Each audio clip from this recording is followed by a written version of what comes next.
Tšau, ma olen Jarmo. Tšau, olen Meelis. Meelis, räägi, kuidas matkasuvilad alguse said? Kui nüüd kõik asjad korralikult ära rääkida, nagu korralik koolipoiss, alustame algusest. Matkasuvilad sai loodud aastal 2006, kuid eellugu ulatub veel kaugemale. Aastal 82 sattusin ma oma vanematega sihukese huvitavase kohta nagu Olginu kämpingus, mis asub kunagise Leningradi kõrval. Olid meil tuttavad soomlased seal karavanidega. Siis ma õnnestus mul magada esimest korda tuttavate soomlaste karavanis, mis oli Matkaja. Sealt hakkas, mina olin siis väga väike poiss, et ma olin 9-aastane. Mulle see asi meeldis, vanematele meeldis ka, isale hakkas see väga kõvasti meeldima.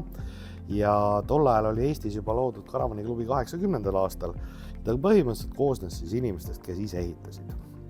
Nende kokkusaamise põhimõte kogu klubi oli, et kuidas jagada võimalusi, millest ehitada, kust materjali saab, millest saaks materjali teha ja kuidas registreerida seda asja, mis oli tol ajal ka omaette operatsioon.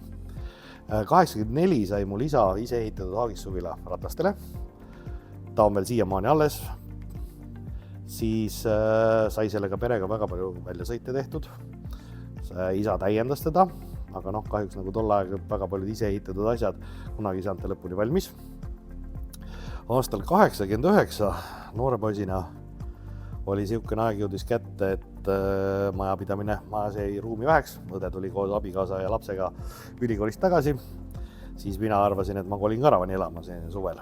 Sügisel arvas isa, et aitab küll karavanis magamisest, et läheb külmaks seal. Mina ütlesin, et külm on küll, aga et kütta ei raatsita ka, et ega ma ei küta ka siis. See oli tol ajal juba ehitatud karavanid, algelise sandwich meetodil, puitkarkass, vineer, väljaspool plastikmaterjal või alumiinium või mida kuskilt keegi hetkel kätte sai. Ja vahel oli ikkagi juba penoplast. Ehk ta oli isoleeritud, soojustatud, topelt katuseluukidega, topelt akendega veel, mis oli kõik ise tehtud. Ja siis mina ütlesin selle kohta, et ega mina seal enam ei küta midagi, et ma hoidsin +2 kraadi endal talvevi sees. Ainukene mure oli see, et mis ma õppisin päris ruttu ära, et kui sa hommik üles ärkad, siis võta nurga pealt endale riided tekki alla, oota 10 minutit, kui riided ära soenad, süppa ruttu välja, pane riidesse ja jookse tuppa. Ja sealt see mul algus sai, siis elu tegi muid keerdkäike, teised tööd, teised asjad. Räägi, mis sind tagasi tõi matkasuvilatesse? Matkasuvilate juurde tõi mind tagasi 2000 keskpaiga lähedal. Sai juba piisavalt palju autodega ringi sõidetud, pidasin tol ajal selliseid 8-9 kohalisi mahtuniversaalbusse, millega oli perega hea ringi sõita, sõpradega hea ringi sõita. Ja kuidagi, kui lapsed olid juba väiksed ja tekkis vaatasin, see telkides ja kämpingumajades ööbimine ei ole nagu päris see õige asi. Saisin renditud neid Haagissuvilaid mitmeid aastaid ja alati tol ajal oli siin rendis Haagissuvilad selline tol aja kohta juba paarkümmend aastat vanad ja pluss, ehk nad olid päris väsinud. Tekkis omal elul võimalus, soetasin ise uue Hagissuvila. Selle juurde tuli mõte, et kuna tol ajal sihukest teenust ei pakutud uut rentida, hakkasin rentima uut Hagissuvilat 2006. Ehk siis see ongi nagu matkasuvilate algus. 2007 tulid meil juurde hobi autosuvilad ja siis saigi kasutusele võetud ühtne nimetus nagu matkasuvilad, mis sai välja tuletatud tol ajal 2 sõnast, et matkamine ja suvilad, autosuvilad, Haagissuvilad, aga kuna me tegelesime mõlemiga, ei sobinud ei enam autosuvilad ega Haagissuvilad, vaid matkasuvilad. Tundus, et see on nagu asi ja sõna, mis ühendab neid mõlemit poolt. Rendi algusaegadel esindasime hobit, veel mitmeid erinevaid tehaseid, kuna tol ajal me olime üks esimestest, kes Eestis sellega alustas. Ja oli meil võimalus valida erinevaid tehaseid, mida esindada. Pakuti väga erinevaid asju, proovisime erinevaid mudeleid, aga lõpuks oleme jäänud nüüd oma praegusele mudeli ja tootjate vahele pidama. Räägi, miks sa need brändid just välja valisid? Mis meil täna on? Brändid oligi nagu välja valitud selle järgi, et kui me võtame niimoodi, et hobi on enim müüdud Hagissuvila tootja Euroopas ja tõesti väga pikalt enim müüdud. Haagissuvilate poole tema lähim konkurent on Fend, mida me samamoodi esindame. Fendil on orienteeruv turuosa on kuskil 15-17%, hobi turuosa kõigub üle 30% Euroopas. Fend kuulub 100% hobile, hobi kuulub 100% ühele inimesele. Ehk ta on Euroopa turuliider täiesti pikalt. Siis järgmine, mis meil on tootevaliks on Adria. Adria sai ka pikalt valitud neid keskklassi masinaid uuritud kolleegide käest Soomest, Rootsist, Norrast, mida nemad kasutavad, mida nad ütlevad, mis nende kliimas on ennast kõige paremini ära õigustanud. Jäime Aadria peale pidama ja Aadria on praeguseks hetkeks Euroopa enim müüdud keskklassi tootja. Samamoodi on ta enim müüdud keskklassi tootjaga Põhjamaades. Kui me olime selle vagunite ja autode keskklassi osaga ilusti paigas, Eesti turg arenes, tuli võtta juurde ka selline järgmise otsa tootja. Ehk seal me tegime ka päris pika eeltöö valiku, sest too momenti ei olnud Eestis ühtegi premium ega premium liner klassi tootjat. Käisime nad kõik läbi, proovisime nad ära ja jäime oma esmase valikuga pidama Carthago peale. Carthago oma ülesehituse, tapitud mööbliga, disaini, kvaliteedi, panipaikade lahendusega ja samas on ta ka premium liner klassi seeri müüdud tootja Euroopas. Aastaid edasi tuli veel juurde vaadata veel üks premiumi mark. Selleks sai meil Haimer. Haimer just oma ka samamoodi seina ülesehitus, väga suur mudelivalik Mercedes aluse peal autosid, 4x4 mudelid, mida on raskem leida teistelt tootjatelt. Ja samamoodi ikkagi, mida ma olen kogu aeg rõhunud, et me tooteportfellis sisalduksid brändid, mis on kvaliteetsed. Ja viimane nüüd uus tulija, mis meie tootevalikus on Affinity. Affinity on vänni tootja, teda toodetakse Poolas, aga ta on eriti kõrge klassi kvaliteetse tootja ja täiesti uuenduslike lahendustega seest. Ehk siis sisulahendused, ma mäletan oma esimest kogemust Affinity autos, kui ma läksin autosse sisse. Vänn jah, tulin välja, mõtlesin 30 sekundit, läksin tagasi, ma käisin ju vännis. Läksin tagasi, mul läks tund aega, enne kui ma arusin, kui hästi on lahendatud ühes vännis kõik asjad. Et selline on nüüd siis see kokkuvõte.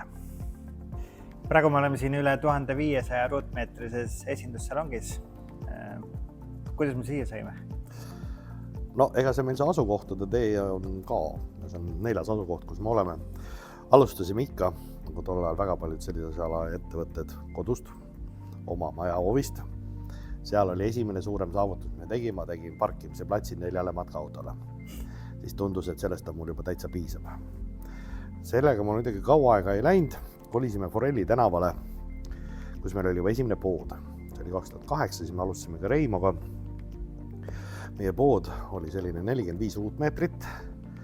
Moovis oli ka ruumi pakkides juba peaaegu 12–14 matkaautole.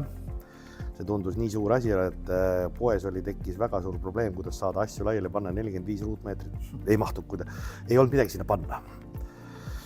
2013, kui me sealt ära kolisime, Järveotsa teele oli see 45 ruutmeetrine igati pidi nii kitsas, et me ei mahtud mitte midagi teha.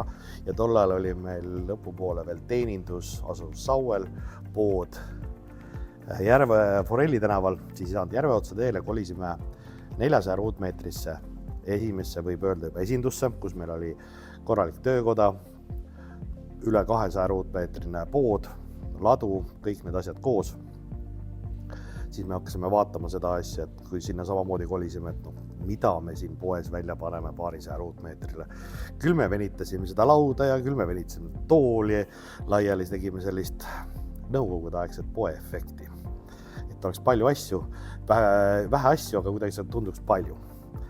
2018-19 hakkas need ruumid juba meil väga kitsaks jääma.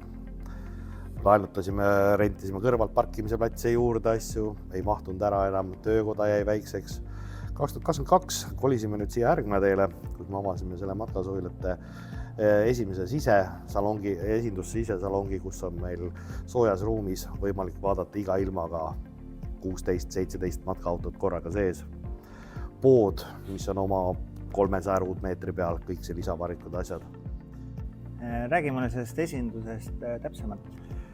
Järgmäe 22 Matkasoilate esindussalong asutseb üle 1500 ruutmeetrise pinna peal, kus meil on, tol ajal oli see ainukene sisesalong üldse Baltikumis sellises mõõtudes. Samamoodi on ta meil köetud ruumis, on 16-17 matkaautot Haagist koha peal alati aastaringselt vaadata. Saate iga ilmaga tunda ja mõnu nautida nendest, kuidas nad sees välja näevad. Lisaks on meil siin pinna peal üle 300 ruutmeetrine lisatarvikupood, mis oma kaubavalikult on tõesti üks suuremaid Baltikumis ja võib ka öelda niimoodi, arvestades sellega, kuidas meil on need tehase esindajad ja tarvikute esindajad siin on käinud. Soomes on üks pood on kaubavalikult suurem. Ehk ta on väga arvestada suurusega kaupa on meil hästi palju hoiame koha peal, mitte ei ole ainult tellimine. Ta tellimise tähtajad püüame hoia hästi lihtsalt. Samas siin majas on veel eraldi kontoriruumid, olmeruumid töötajatele ja ladu ja mis on ka kõige tähtsam teenindus, kuhu mahub sisse korraga teenindusosa peale 5 autot töösse, ehk me räägime auto aagissuvilatest ja pesula kuiva ja märja pesuosaga.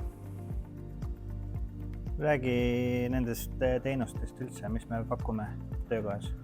Töökohas, nagu ma ütlesin, pesulateenus on meil, nii seest väljast, kõik sellised pesud, vahatused, poleerimised. Siis kõiki matkaautodega poolduvad hooldusi, ehk siis korralist hooldust, niiskusmõõtmisi, kerekontrolli, gaasiteste, veesüsteemi teste, elektrisüsteemi kontrolli, akude teste, kõiki neid selliseid asja teeme. Samas on siis kõikide sõlmede paigaldused, alates siis päiksepaneelidest, internetilahendustest, konditsioneerid, katuseluugid, inverterid, suuremad akupangad, kõike sellist pakume ka heli- ja audio-videolahendusi. Helilahendustes me pakume Saksa kvaliteet Jenherdi tootja kõlarisüsteeme, mis on spetsiaalselt välja töötatud matkaautodele, et see helijaotus oleks täpne. Mis brände me esindame? Teeninduse poole pealt ja samamoodi ka müügi poole pealt me esindame lisaks auto- ja aagisuvila brändidele, millest on juttu olnud, on Dometic. Dometic Büttner siis nüüd koostöös kõik oma tema tootevalikuga servicepartnerina, premium Dometicu edasimüüjana. Siis on meil Tedford, koos külmkapid, WC-d, kõik sama, nende garantiiremondid, hooldused, varuosad. Siis Truma, kütteseadmed, konditsioneerid, Alde, kütteseadmed, kõik need asjad ka samamoodi, kõik teenused, hooldused, remondid, garantiid. VP õhkvedrustus, millega saab siis on täisõhkvedrustust, on poolõhkvedrustust, lisavedrusid, stabilisaatori vardaid, spetsiaalamorte, millega saab muuta autosuvila sõidumugavust väga palju. VP on üks ainukesi õhkuse tootjaid, mida kasutavad ka muidu kaubikutootja tehased oma autodes juba. Ja viimasena on meil juures ka Alko, ehk sõna tundub imelik, kirjutatakse AL Sidepriks KO, ei ole midagi seotud nende muruniidukitega, vaid nemad on aastaid tootnud spetsiaalraame autosuvilatele, aagissuvilatele. Siis on nende tootevalikus hüdraulilised jalad erinevas variandis. Siis, mis on nüüd väga oluline, mis inimesed paljud ei tea, karavanide muuverid, vedrustuse lisaasjad ja kõige tähtsam on kärukonksud. Ehk siis veokonksud autosuvilatele, mis on siis konkreetselt Saksa tüübipaberitega, tugevustega välja arvutatud. Väga paljude tootjate puhul on see, et kui see konks koos lisatugevdusraamiga alla panna, annab ta ka kandevõimet garaažile 100 kilo juurde. Igal aastal tahame tulla alati millegi uuega välja. Mis siis sellel aastal? Sellel aastal uuendustega teeninduse poole pealt on siis Jenherdi helitehnika, Alko, kõik need hüdraulilised jalad, kärukonksud ja kõik muu sinna juurde kuuluv. Autodele me nüüd teostame õlivahetust, hooldust, filtrite vahetust ja kõiki sellist, kasutades samasid Petronase õliseid, mida kasutavad ka need samad tootjatehased, ehk siis Mercedes, Fiat, Citroen kasutab täpselt samasid õlisid asju, mida meiegi. Lisaks tulemas rehvihotell, rehvivahetus ja kõik sellised teenused veel. Ja muidugi küll me järgmiseks aastaks midagi uut veel mõtleme. Ja saigi kõik. On sul midagi lisada veel? Jah, selline see oli. Lühike kokkuvõtte matkasuvilad üle ajaloost, kuhu me oleme jõudnud, kuhu me oleme teel.